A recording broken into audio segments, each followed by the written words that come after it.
ഒരാളെ വണ്ടി ഓടിക്കാൻ പഠിപ്പിക്കണം. അപ്പോൾ അതിനായിട്ട് ഞാൻ പറയുകയാണ്, വണ്ടി ഓടിക്കുക എന്ന് പറഞ്ഞാൽ വളരെ എളുപ്പമാണ്. നമ്മൾ ജസ്റ്റ് സ്റ്റാർട്ടാക്കുക, ഗിയർ ഇടുക, പോവുക.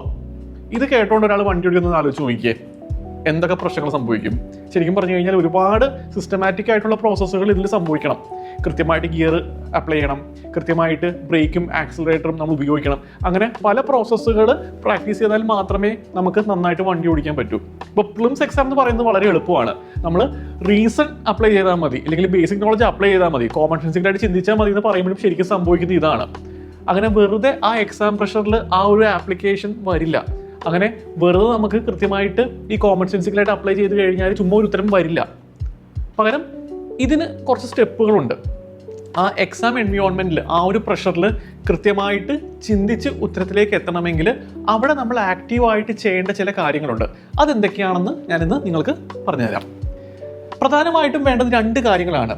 നിങ്ങൾ ആ എക്സാം ഹോളിൽ ഇരിക്കുമ്പോൾ മനസ്സിൽ വരേണ്ട 2 കാര്യങ്ങളാണ്: clarity and analysis. Clarity and analysis. ഇത് രണ്ടും കൃത്യമായിട്ട് അപ്ലൈ ചെയ്താൽ മാത്രമേ നമുക്ക് കറക്റ്റ് ഉത്തരം എക്സാം ഹോളിൽ ഇരുന്ന് കണ്ടുപിടിക്കാൻ സാധിക്കത്തുള്ളൂ. അതിൽ ആദ്യത്തേതെന്ന് പറയുന്നത് ക്ലാരിറ്റിയാണ്. നമുക്ക് ചോദ്യത്തെ പറ്റിയൊരു ക്ലാരിറ്റി വേണം. ക്ലാരിറ്റി എന്ന് പറയുന്നത് എഗെയിൻ നമ്മൾ പഠിച്ച നോളജ് അല്ല, പകരം കോമൺ സെൻസ് ഉപയോഗിച്ച്, ബേസിക് ആയിട്ടുള്ള നോളജ് ഉപയോഗിച്ച് ആ ചോദ്യത്തിൽ എന്താണുള്ളത് എന്ന് വളരെ ബേസിക് ആയിട്ട് മനസ്സിലാക്കുക. കൃത്യമായിട്ട് ഉത്തരമല്ല നമ്മൾ തേടുന്നത്, ആ ചോദ്യത്തിൽ എന്താണ് പറയുന്നത് എന്നതിനെ പറ്റി നമുക്കൊരു ക്ലാരിറ്റി വേണം. ഇപ്പോൾ ഈ ഒരു ചോദ്യം തന്നെ 2025 എക്സാമിന് ചോദിച്ചൊരു ചോദ്യമാണ്. With reference to monoclonal antibodies often mention in news, consider the following statements. They are man made, they stimulate immunological function, they are used in treating viral infections like Nipah. ഒരു ചോദ്യമുണ്ട്, 3 സ്റ്റേറ്റ്മെന്റുകളുണ്ട്. അപ്പം ഫസ്റ്റ് ചോദ്യം പറയുന്നതെന്ന് വെച്ച് കഴിഞ്ഞാൽ monoclonal ആൻറ്റിബോഡീസിനെ പറ്റിയാണ് ഈ ചോദ്യം. അതാണ് ഫസ്റ്റ് സ്റ്റേറ്റ്മെന്റ് പറയുന്നത്. അപ്പം ക്ലാരിറ്റി എന്ന് ഞാൻ ഉദ്ദേശിക്കുന്നത് അതെന്താണ് എന്ന് കൃത്യമായിട്ട് നമുക്കൊരു 3-4 പോയിന്റുകൾ പറയാൻ പറ്റുക എന്നുള്ളതല്ല ക്ലാരിറ്റി. പകരം എന്താണ് ആ സ്റ്റേറ്റ്മെന്റ് കൊണ്ട് മീൻ ചെയ്യുന്നത്, ആ വേർഡിന്റെ മീനിങ് എന്താണ്. ഇപ്പം മോണോക്ലോണൽ ആൻറ്റിബോഡീസ് എന്താണെന്ന് നമുക്ക് കൃത്യമായിട്ട് ഫാക്റ്റുകൾ പറയാൻ പറ്റില്ലായിരിക്കും, പക്ഷേ സ്റ്റിൽ അതൊരു ഇംഗ്ലീഷ് വാക്കാണ്. അത് എന്താണ് മീൻ ചെയ്യുന്നത് നമുക്ക് ആലോചിച്ച് കഴിഞ്ഞാൽ മനസ്സിലാവും. With reference to monoclonal antibodies, ആ പേര് തന്നെ നിങ്ങളൊന്ന് വായിച്ചു നോക്കുക. ബേസിക് ലെവലിൽ ചിന്തിക്കുക. Monoclonal antibodies, mono plus clonal, ഈ 2 ഇംഗ്ലീഷ് വാക്കുകളുടെ മീനിങ് നമുക്ക് മനസ്സിലാവും. മോണോ എന്ന് പറഞ്ഞാൽ ഒരു സാധനം, ഒറ്റ. മോണോ പോളി എന്നൊക്കെ നമ്മൾ പറയില്ലേ. ക്ലോണൽ എന്ന് വെച്ചാൽ എന്താ? ക്ലോൺ ചെയ്തെടുക്കുക. ഒരൊറ്റ സാധനത്തിൽ നിന്ന് ക്ലോൺ ചെയ്തെടുത്തതാണ് എന്ന് നമുക്ക് കോമൺ സെൻസിക്കലി ചിന്തിച്ച് കഴിഞ്ഞാൽ മനസ്സിലാവും. ഈ ഒരു ക്ലാരിറ്റി മതി ശരിക്കും പ്രിലിംസിൽ ക്ലിയർ ചെയ്യാനായിട്ട്. മോണോക്ലോണൽ ആൻറ്റിബോഡീസ്, അപ്പം ഒറ്റൊരു സാധനത്തിൽ നിന്ന് ക്ലോൺ ചെയ്തെടുത്ത ആൻറ്റിബോഡീസ്, അതുമായിട്ട് ബന്ധപ്പെട്ട് താഴെ പറയുന്ന ഏതൊക്കെയാണ് ശരി. മനുഷ്യനുണ്ടാക്കിയ പ്രോട്ടീനാണ് അത്. സ്പെസിഫിക് ആൻറ്റിജൻസുമായിട്ട് ലിങ്ക് ചെയ്താണ് ആ ഇമ്മ്യൂണോളജിക്കൽ ഫംഗ്ഷൻ ഉണ്ടാക്കുന്നത്. അത് വൈറൽ ഇൻഫെക്ഷൻസ്, നിപ്പ പോലുള്ള വൈറൽ ഇൻഫെക്ഷൻസ് ട്രീറ്റ് ചെയ്യാനായിട്ട് ഉപയോഗിക്കാം.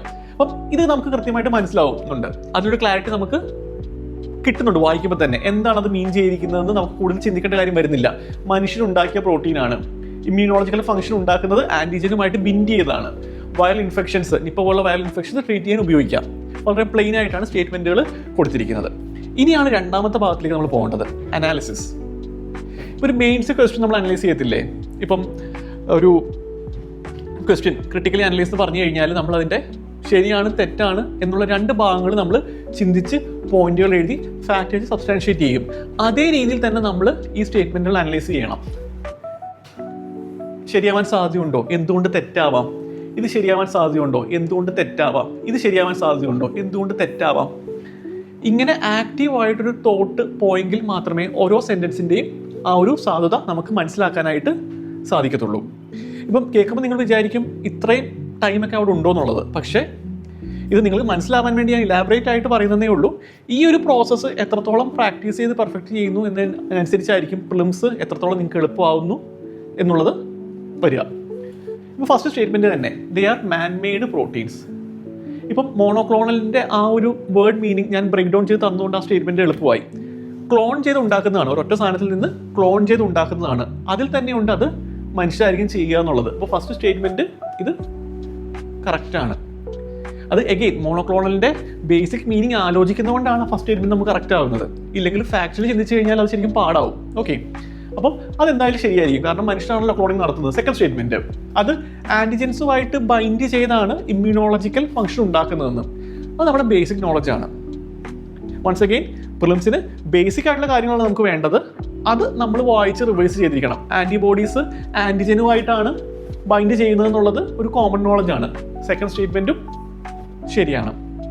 Third statement, they are used in treating viral infections like that of Nipah virus. അപ്പം ഇതിലായിരിക്കും നിങ്ങൾക്കൊരു കൺഫ്യൂഷൻ വരിക, നിപ്പയുടെ ട്രീറ്റ്മെൻറ്റിന് ഉപയോഗിക്കുന്നുണ്ടായിരിക്കും എന്നുള്ളത്. എഗെയിൻ ഞാൻ നേരത്തെ പറഞ്ഞ പോലെ നമ്മളവിടെ ആക്റ്റീവായിട്ട് അനലൈസ് ചെയ്യണം. ഉപയോഗിക്കുന്നുണ്ടായിരിക്കാം, അല്ലെങ്കിൽ ഉപയോഗിക്കുന്നില്ലായിരിക്കാം. ഇപ്പോൾ ഉപയോഗിക്കുന്നില്ലായിരിക്കാം എന്ന് പറയുന്നതിന് നമുക്ക് എന്തെങ്കിലും കാരണമുണ്ടോ? ഇപ്പം മേ ബി പറയാം, നിപ്പ പോലെ ഒരു വളരെ സീരിയസ് ആയിട്ടൊരു ഇഷ്യൂ അല്ലേ, അതിന് ഈ പറഞ്ഞ പോലെ ഒരു ആൻറ്റിബോഡീസ് ഉപയോഗിക്കുന്നുണ്ടായിരിക്കുമോ? നമുക്കറിയില്ല, നമ്മൾ കേട്ടില്ല, കൃത്യമായിട്ട് നമുക്ക് പറയാൻ സാധിക്കത്തില്ല. ഓക്കെ, ഇനി നിങ്ങളൊന്ന് ആലോചിച്ച് നോക്കിയേ, ഇത് ഉണ്ടാകാൻ സാധ്യതയുണ്ടോ എന്നുള്ളത്.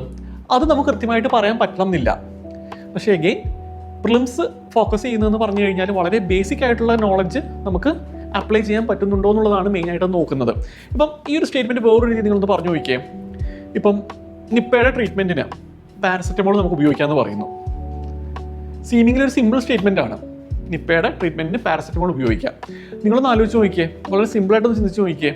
ഇവിടെ പറഞ്ഞിരിക്കുന്നതെന്ന് പറഞ്ഞു കഴിഞ്ഞാൽ ട്രീറ്റ്മെൻറ്റിന് ഉപയോഗിക്കുന്ന, അതല്ലാതെ നിപ്പ ക്യൂർ ചെയ്യാൻ വേണ്ടി മോണോക്ലോണൽ ആൻറ്റിബോഡീസ് ഉപയോഗിക്കാമെന്നോ ഇല്ലെങ്കിൽ ഏറ്റവും എഫക്റ്റീവ് ആയിട്ടുള്ള ട്രീറ്റ്മെൻറ്റ് ഇതാണെന്നൊന്നും അല്ല പറയുന്നത്. ട്രീറ്റ് ചെയ്യാൻ വേണ്ടി ഉപയോഗിക്കാം. ദേ are used in treating viral infections. ഇത് ഉപയോഗിക്കാറുണ്ട് ട്രീറ്റ് ചെയ്യാനായിട്ട്. ഒരു അസുഖം വന്നു കഴിഞ്ഞാൽ നമ്മൾ ട്രീറ്റ് ചെയ്യുന്നത് പല കാര്യങ്ങളെയാണ്. അതിൻ്റെ സിംറ്റത്തെ ട്രീറ്റ് ചെയ്യാറുണ്ട്. ഇപ്പം ഭയങ്കരമായിട്ട് പനി വരുന്നു, നിപ്പയുടെ ഭാഗമായിട്ട് പനി കൂടിക്കഴിഞ്ഞാൽ ആ ചൂട് കുറയാനായിട്ട് പാരസെറ്റമോൾ കൊടുക്കാം. അങ്ങനെ വളരെ സിമ്പിളായിട്ട് ചിന്തിച്ച് നോക്കിയേ. അപ്പം നമുക്ക് എങ്ങനെയെങ്കിലും പറയാൻ സാധിക്കുമോ ഇത് ഒരിക്കലും ഉപയോഗിക്കാൻ പറ്റില്ല എന്നുള്ളത്? ഏതൊരു കോണ്ടെക്സ്റ്റിലും ഒരു മരുന്ന് അത് ഈ ഒരു അസുഖത്തിൻ്റെ ട്രീറ്റ്മെൻറ്റ് ഒരിക്കലും ഉപയോഗിക്കില്ല എന്ന് പറയാൻ പറ്റുന്നത് വളരെ വിരളമായിരിക്കും. ആ ഒരു ലോജിക്ക് ഒന്ന് അപ്ലൈ ചെയ്ത് നോക്കിയേ. ഇങ്ങനെ സിമ്പിളായിട്ട് ചിന്തിക്കുക. എന്തുകൊണ്ട് പറ്റും, എന്തുകൊണ്ട് പറ്റില്ലായിരിക്കും എന്ന് നിങ്ങൾ സിമ്പിളായിട്ട് ചിന്തിച്ച് നോക്കുക. അങ്ങനെ ചിന്തിച്ചു കഴിഞ്ഞാൽ പ്രിലിംസ് എന്ന് പറയുന്നത് വളരെ എളുപ്പമായിരിക്കും. അപ്പോൾ ഇതുപോലെ പല രീതിയിലുള്ള ചോദ്യങ്ങൾ സോൾവ് ചെയ്യാനായിട്ട് പലതരത്തിലുള്ള അപ്രോച്ചുകൾ നമുക്ക് വേണം. അപ്പം ഇനി വരുന്ന ക്ലാസ്സുകളിൽ ഇതേപോലുള്ള കൂടുതൽ അപ്രോച്ചുകൾ നമ്മൾ പ്രാക്ടീസ് ചെയ്യുന്നതായിരിക്കും. ഇതേ രീതിയിൽ വളരെ കോമൺ സെൻസിക്കലി ചിന്തിച്ച് ആൻസർ ചെയ്യാൻ പറ്റുന്ന കൂടുതൽ ചോദ്യങ്ങൾ ഞാനിതിൽ വെച്ചിട്ടുണ്ട്. അപ്പോൾ ഇത് നിങ്ങൾ ചെയ്ത് നോക്കുക. എന്തെങ്കിലും സംശയങ്ങളുണ്ടെങ്കിൽ വരിക. ഓക്കെ.